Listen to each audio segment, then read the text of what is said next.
Hello everyone, study घर में आप सभी का स्वागत है। गाइस, आज हम लोग एक न्यू सब्जेक्ट को शुरू करने जा रहे हैं जिसका नाम है प्रोफेशनल एथिक्स। प्रोफेशनल एथिक्स जो है ये एक प्रैक्टिकल सब्जेक्ट है और इसमें आज हम एक न्यू टॉपिक को पढ़ेंगे, यानी कि आज से इसकी ये सीरीज जो है वो शुरू होती है। जैसा कि आप लोगों को दिख रहा होगा कि क्वेश्चन क्या है। क्वेश्चन है define the ancient and present position of legal profession in India. मतलब इंडिया में लीगल प्रोफेशन की क्या पोजीशन रही, एंशिएंट टाइम में क्या रही और अब प्रेजेंट टाइम में क्या है वो हम देखेंगे, ठीक है। And how become a successful advocate. तो आज के हम इस लेक्चर में सिर्फ इतने को ही कवर करेंगे कि एंशिएंट एंड प्रेजेंट पोजीशन क्या रही है इंडिया में लीगल प्रोफेशन की। सबसे पहले इंट्रोडक्शन, जैसे मैं आप लोगों को सभी वीडियो में बताती हूँ, इंट्रोडक्शन तो लिखना होता ही है, ठीक है। तो जब भी आप अपनी फाइल को तैयार करें इस प्रैक्टिकल सब्जेक्ट के लिए, तो सबसे पहले इंट्रोडक्शन आ जाता है। तो इस क्वेश्चन के रिगार्डिंग जो इंट्रोडक्शन है वो ये है कि लीगल प्रोफेशन क्या होता है। सबसे पहले हम इसको समझेंगे, ठीक है। प्रोफेशनल एथिक्स, आई होप कि आपको इसका मीनिंग पता हो कि प्रोफेशनल एथिक्स क्या होता है, ठीक है। प्रोफेशनल एथिक्स जो होता है वो एक तरीके का रूल्स बताता है, कंडक्ट बताता है प्रोफेशन से रिलेटेड, कि आप जिस प्रोफेशन में हो, चाहे आप डॉक्टर के प्रोफेशन में हो, इंजीनियर हो या फिर लॉयर हो, कुछ भी हो, तो आपको उसके रिगार्डिंग कुछ रूल्स हैं, आपके कुछ कंडक्ट हैं जो आपको क्या करने पड़ेंगे, फॉलो करने पड़ेंगे, ठीक है। तो यहाँ पे लीगल प्रोफेशन की हम बात कर रहे हैं। लीगल प्रोफेशन क्या होता है, सबसे पहले यहाँ लिखा हुआ है इट इज अ प्रोफेशन। मतलब कि जो लीगल प्रोफेशन है वो एक प्रोफेशन है। और किस चीज का प्रोफेशन है, वहां पे क्या होता है, लीगल प्रोफेशनल स्टडी की जाती है। मतलब लीगल चीजों की विधि का जो है वहां पे क्या होता है, स्टडी की जाती है विधि की।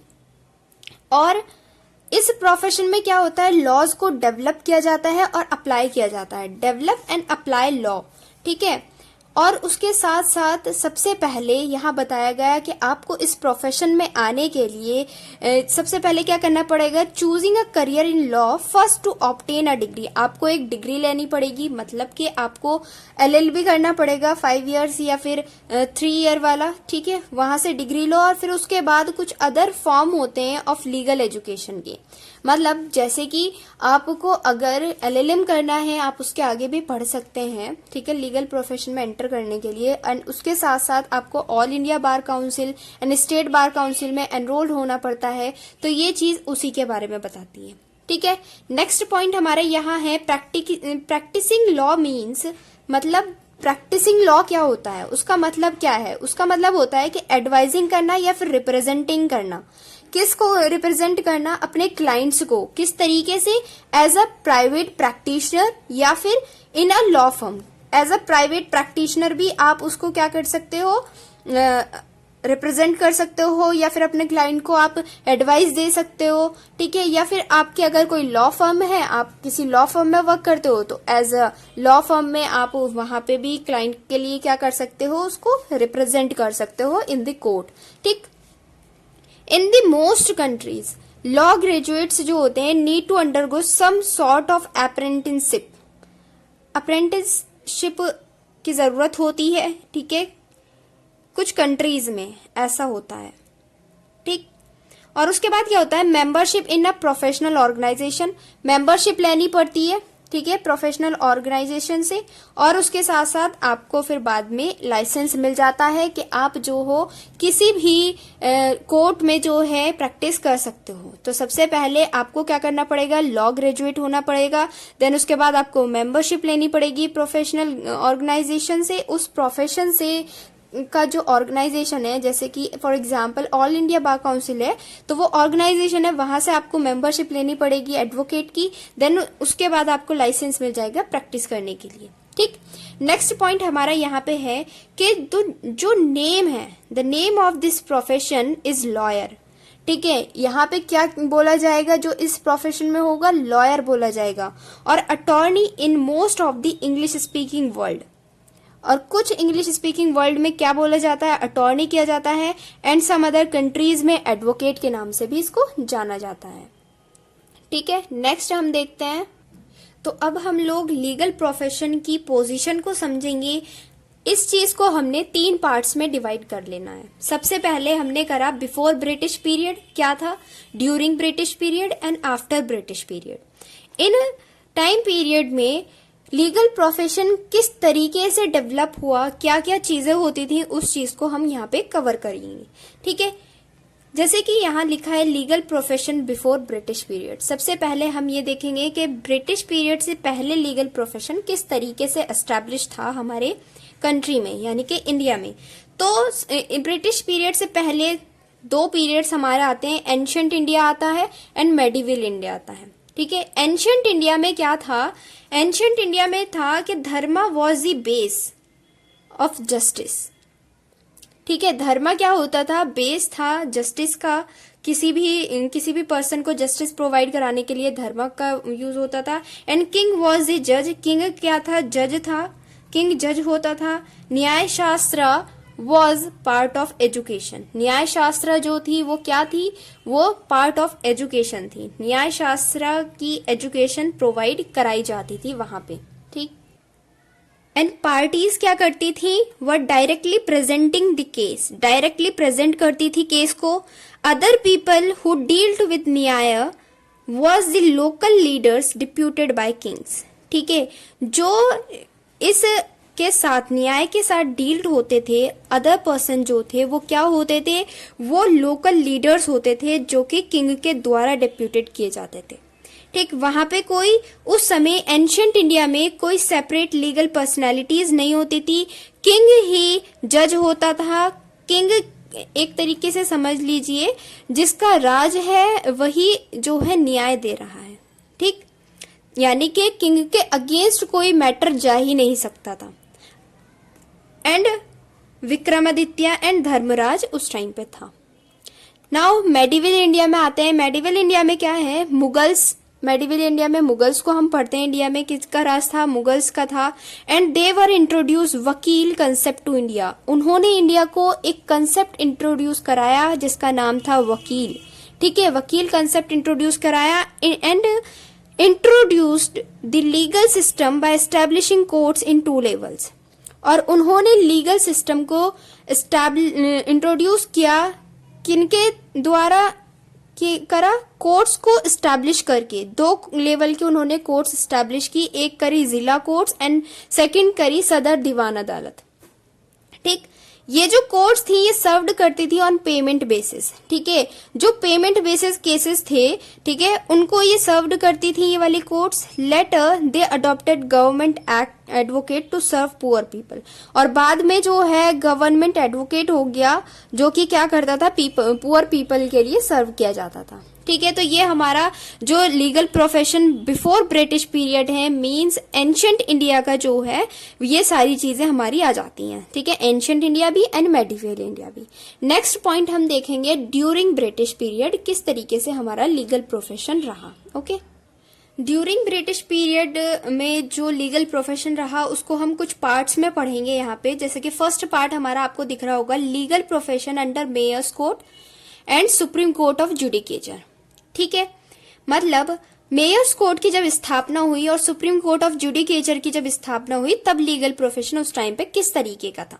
ठीक है, बाय चार्टर ऑफ 1726 के चार्टर के द्वारा हर प्रेसिडेंसी टाउन में मेयर्स कोर्ट को एस्टैब्लिश किया गया। ठीक है, मतलब जब हम अपना लीगल हिस्ट्री में चार्टर ऑफ 1726 को पढ़ते हैं तो हमने उसमें पढ़ा है कि मद्रास में ऑलरेडी क्या था, कॉरपोरेशंस थी। बाद में बॉम्बे एंड कलकत्ता में भी उन्होंने बना दी कॉरपोरेशन। एंड उसके तहत जब उस कॉरपोरेशन में क्या होते थे, मेयर्स होते थे, एक मेयर्स के द्वारा बनती थी और 9 जो थे ऑल्डरमैन हुआ करते थे। तो जो ये दोनों होते थे इनके द्वारा ही क्या किया गया, मेयर्स कोर्ट का एस्टैब्लिशमेंट किया गया। ऐसा नहीं है पहले मेयर कोर्ट नहीं थी, पहले थी 1667 में मेयर कोर्ट थी, लेकिन वो जो थी वो एक कंपनी कोर्ट थी। अगर कोई मैटर यहाँ पे सॉल्व हो रहा है किसी इंग्लिश मैन का जो कि ब्रिटिशर्स है और उसका पूरा सब कुछ जो जायदाद वगैरह है वो सब उसके ब्रिटेन में है और उसके रिलेटिंग कोई अगर वो केस सामने आता है, ठीक है, तो अगर उस मैटर में मेयर कोर्ट कोई डिसीजन देती थी तो वो जो था कोई रिकॉग्नाइज्ड कोर्ट नहीं थी। कहाँ पे? ब्रिटेन में। ब्रिटेन में उसके डिसीजन को रिकॉग्निशन मिलती ही नहीं थी। तो इसलिए 1726 के चार्टर में जो है क्या करा गया, मेयर्स कोर्ट की स्थापना की गई। किस बेसिस पे इनका डिसीजन होता था? जस्टिस एंड इक्विटी के बेसिस पे। ठीक। दूसरी चीज यहाँ है, but no provisions for regularisation of legal profession in India. लेकिन कोई प्रोविजन नहीं थे किसके लिए? लीगल प्रोफेशन के इंडिया में उसको रेगुलराइजेशन करने के लिए। तब तक 1726 तक। फिर आता है 1753 का चार्टर, जो कि रिप्लेस्ड करा 1726 के चार्टर से। ठीक है, मतलब 1726 का चार्टर को रिपील कर दिया गया, but it was also not successful. लेकिन ये भी सक्सेसफुल नहीं हो सका। फिर उसके बाद आता है 1773 से लेके 1774 का चार्टर। अब ये जो 1773 से 1774 का चार्टर है, ये क्या रहा? एक लैंडमार्क रहा इन direction of legal profession in India. ठीक है, इंडिया में लीगल प्रोफेशन की डायरेक्शन का ये क्या रहा है? एक लैंडमार्क चार्टर रहा है ये दोनों। इन चार्टर्स के अंतर्गत क्या किया गया है? एस्टैब्लिशमेंट किया गया सुप्रीम कोर्ट ऑफ जुडिकेचर का। कहां पर? कैलकाटा में इन 1774 में, इंस्टेड ऑफ मेयर्स कोर्ट। ठीक है, मेयर्स कोर्ट की बजाय क्या करा गया? सुप्रीम कोर्ट ऑफ जुडिकेचर का एस्टैब्लिशमेंट हुआ। पहला Supreme court of Judicature Calcutta में हुआ 1774 में। ठीक। एंड एस्टैब्लिशमेंट हुआ of Supreme court of Judicature at Madras and Bombay. और later Supreme court of Judicature को मद्रास और बॉम्बे में उनका 1809 एंड 1823 में क्या करा गया? एस्टैब्लिशमेंट किया गया इस कोर्ट का, इन दोनों जगह पर। ठीक है, respectively instead of recorders of court, क्योंकि मद्रास और बॉम्बे में रिकॉर्डर्स ऑफ कोर्ट्स होती थी, तो उनके respectively supreme court of Judicature का एस्टैब्लिशमेंट किया गया। नेक्स्ट पॉइंट हमारा इसमें आता है सेक्शन 19 ऑफ 1773 रेगुलेटिंग एक्ट। जो रेगुलेटिंग एक्ट रहा हमारा 1773 का, उसकी सेक्शन 19 जो है वो क्या प्रोविजन देती है? Provision for establishment of mayor's court. ठीक है, मेयर्स कोर्ट के एस्टैब्लिशमेंट के लिए प्रोविजन बताए गए हैं सेक्शन 19 में ऑफ 1773 के रेगुलेटिंग एक्ट में। एंड सेटलमेंट एक्ट ऑफ 1781 जो है वो क्या करती है? वो करती है to avoid the disputes between Supreme Court जजेस and governor general and members of its councils. जो डिस्प्यूट्स होते थे किन किन के बीच में? सुप्रीम कोर्ट के जजेस के बीच में, एंड जो गवर्नर जनरल एंड मेंबर्स की जो काउंसिल थी उनके बीच में जो डिस्प्यूट्स अराइज होते थे। ठीक है, गवर्नर जनरल एंड मेंबर्स की जो काउंसिल थी, तो उन डिस्प्यूट्स को सुलझाने के लिए ये सेटलमेंट एक्ट ऑफ 1781 लेके आया गया। तो जो मेयर्स कोर्ट के अंतर्गत जो लीगल प्रोफेशन होता था वो हमने डिस्कस करा। अब इस में हम यहाँ पे डिस्कस करेंगे legal profession under companies court. Companies court के अंतर्गत कैसा लीगल प्रोफेशन था। ठीक है, 1772 में क्या होता है? 1772 में मुफस्सिल दीवानी अदालत स्टैब्लिश हुई।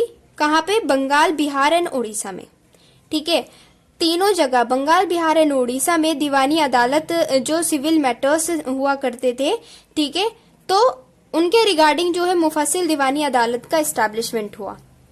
ठीक है, एंड इनकी अपीलेट कोर्ट बनी कैलकाटा में। ठीक है, इन जो ये दीवानी अदालत बनाई गई बंगाल, बिहार एंड उड़ीसा, इनके अगेंस्ट जो भी अपील जाती थी, इनके डिसीजन के अगेंस्ट, वो किस कोर्ट में जाती थी? वो कोर्ट अपीलेट कोर्ट बनाई गई थी। कहाँ पे? कैलकाटा में थी, वहां पे जाया करती थी। In same way criminal courts in every district and Sardar Nizamat courts establish under Mughal emperor as an appellate court. इसी तरीके से जो क्रिमिनल कोर्ट्स थी, मतलब क्रिमिनल मैटर्स के रिगार्डिंग जो थी, वो एवरी डिस्ट्रिक्ट्स में बनाई गई एंड सदर निजामत कोर्ट्स को एस्टैब्लिश किया गया। ठीक है, किसके अंतर्गत? जो मुगल एम्परर थे, मुगल एम्परर क्या होते थे? एज एन अपीलेट कोर्ट होते थे। उनके अंतर्गत क्रिमिनल कोर्ट्स आई, यानी कि ये उनके क्या थे? सबऑर्डिनेट कोर्ट्स थी। ठीक, 1793 में बंगाल रेगुलेशन 7 को लेके आया गया।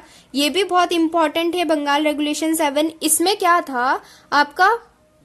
इस रेगुलेशन 7 में इंपॉर्टेंट चेंजेस लेके आए गए इन लीगल प्रोफेशन के रिगार्डिंग। मतलब एक इसका मैं प्रोविजन आपको बता देती हूँ। इसमें इस वाले रेगुलेशन 7 में कहा गया जो क्रिमिनल ब्रीच जो होता है, मतलब ब्रीच ऑफ कॉन्ट्रैक्ट जो है वो क्या है? क्रिमिनल लायबिलिटी इसमें बताया गया था 1793 के बंगाल रेगुलेशन 7 में। फिर आता है 1827 का Bombay regulation 4 and 1802 for Madras, Madras के लिए जो बना था। ठीक, ये जो थे both were on the basis of 1793। ये दोनों जो रेगुलेशन पारित हुए ये किसके बेसिस पे थे? 1793 के जो बंगाल रेगुलेशन एक्ट था उसके बेस पे थे।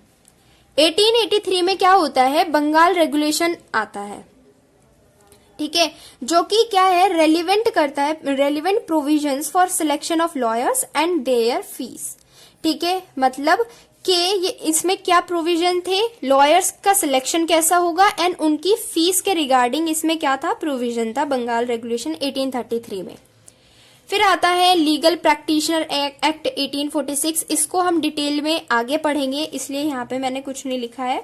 ठीक, नेक्स्ट हमारा आता है legal profession under the Indian high courts act 1861। मतलब लीगल प्रोफेशन जो है इंडियन हाई कोर्ट्स एक्ट 1861 के अंतर्गत किस तरीके से था? ये जो है एक इम्पॉर्टेंट रोल प्ले करा इसने in unification of several courts. Several courts का यूनिफिकेशन करने में इंपॉर्टेंट रोल प्ले करा and establishment of high courts in each presidency town. और हाई कोर्ट्स का एस्टैब्लिशमेंट हुआ हर प्रेसिडेंसी टाउन में। प्रेसिडेंसी टाउन कौन कौन से थे? कलकत्ता, बॉम्बे एंड मद्रास। अब हाई कोर्ट का एस्टैब्लिशमेंट कब हुआ? 1862 को, यानी कि ये एक्ट आने के 1 साल के बाद। ठीक, and use of equity justice of good conscience by high courts according to letter patent of 1865। ठीक है, जो 1865 का लेटर पेटेंट है उसके अकॉर्डिंग जो है हाई कोर्ट्स के द्वारा क्या होता था? Equity justice of good conscience use किया जाता था। ठीक है, नेक्स्ट हम चीज देखेंगे कि establishment of Allahabad high court कब हुआ था? 17 मार्च 1866 को, मतलब 17 मार्च 1866 को इलाहाबाद हाई कोर्ट का एस्टैब्लिशमेंट हुआ। ठीक, सेक्शन 10 जो है of Punjab chief courts act 1866, वो उसमें कुछ प्रोविजन थे एलिजिबिलिटी के रिगार्डिंग को एडवोकेट्स के लिए प्रोविजन दिए गए कि उनकी किस तरीके से एलिजिबिलिटी होनी चाहिए। और ये वाला जो एक्ट था ये रिपील्ड कर दिया गया बाय लीगल प्रैक्टिशनर एक्ट 1879 के। ठीक, नेक्स्ट पॉइंट हमारा है legal profession under legal practitioner act 1879 में किस तरीके का लीगल प्रोफेशन रहा। तो पहली चीज तो इसमें यही आ जाती है कि कंसोलिडेशन किया गया, क्या? Consolidation of legal profession in India by this act. इस एक्ट के द्वारा लीगल प्रोफेशन का कंसोलिडेशन किया गया। सेक्शन 4 जो है इस एक्ट की वो ऑथराइजेशन करती है टू लॉयर्स को to practice in certain condition, के कुछ कंडीशंस बताती है कि लॉयर जो है इन कंडीशंस में आके प्रैक्टिस कर सकते हैं, यानी कि लॉयर्स को अथॉरिटी देती है, ठीक, प्रैक्टिस करने की। सेक्शन 5 जो है वो कहती है, वो क्या प्रोविजन देती है? वो कहती है rules for suspension and dismissal of pleaders. मतलब जो प्लीडर्स हैं उनके सस्पेंशन के लिए एंड उनके डिसमिसल के लिए रूल्स जो है सेक्शन 5 में दिए गए हैं। In a nutshell, first exhaustive code in respect of legal profession in India. ये क्या है? ये फर्स्ट एग्जॉस्टिव कोड रहा किसके रेस्पेक्ट में? लीगल प्रोफेशन के इंडिया में। ठीक, फिर आता है हमारा Indian bar council act 1926। Important है इंडियन बार काउंसिल एक्ट 1926। ये किस लिए इनेक्ट हुआ था? In response to a demand by the legal profession for the unification and autonomy of the bar. मतलब बार को ये ऑटोनॉमी एंड यूनिफिकेशन के लिए लीगल प्रोफेशन द्वारा जो डिमांड होती थी उसके रेस्पॉन्स में ये वाला इंडियन बार काउंसिल एक्ट 1926 को इनेक्ट किया गया। ठीक, and it eliminated 2 grade of legal practitioner, वकील्स एंड प्लीडर्स। ठीक है, इसने ये एलिमिनेट करा इस वाले एक्ट ने क्या? वकील्स को एंड प्लीडर्स को। ठीक है, एंड इन वकील्स और प्लीडर्स को मर्ज्ड किया गया, merged them in class of advocates. Advocates की क्लास में इन दोनों ग्रेड्स को क्या कर दिया गया? मर्ज कर दिया गया। एंड एडवोकेट्स जो थे वो एंटाइटल्ड थे प्रैक्टिस के लिए हाई कोर्ट्स में, ठीक है, जिसमें वो एनरोल्ड हैं, एंड उनके साथ साथ also in any other courts in British India. ठीक है, ब्रिटिश इंडिया की जो अदर कोर्ट्स थी उसमें भी वो क्या थे? एंटाइटल्ड थे एडवोकेसी के लिए। Now the power of constitution of bar councils of high courts and regulate the admissions of high courts. Power दी गई किसको? हाई कोर्ट्स को ये पावर देता है क्या करने के लिए? बार काउंसिल का कॉन्स्टिट्यूशन करने की एंड रेगुलेट करने की किसको? एडवोकेट्स के एडमिशंस को। तो ये हाई कोर्ट में क्या आ गई? पावर्स आ गई हाई कोर्ट की।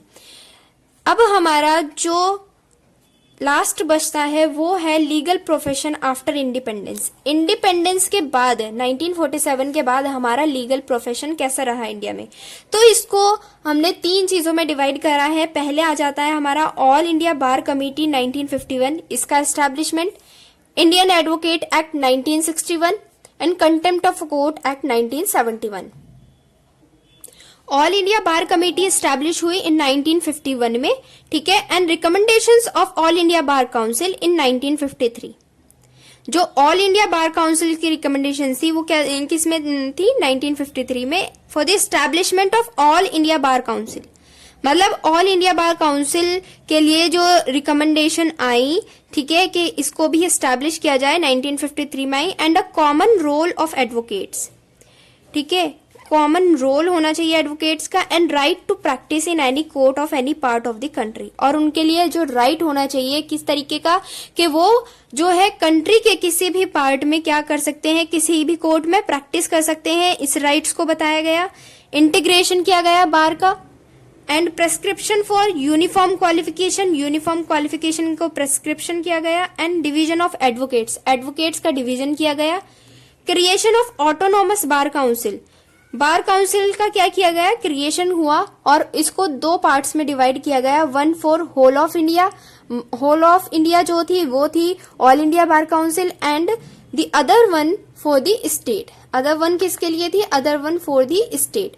तो गाइज ये हमारा लेक्चर आज का कंप्लीट हो जाता है। अगर आपको वीडियो अच्छी लगी है तो लाइक कीजिए, शेयर कीजिए एंड हमारे चैनल को सब्सक्राइब कीजिए। और अगर आपने अभी तक हमारे इंस्टाग्राम पेज @studyghar को फॉलो नहीं करा है तो उसको फॉलो कीजिए। Thank you so much, bye.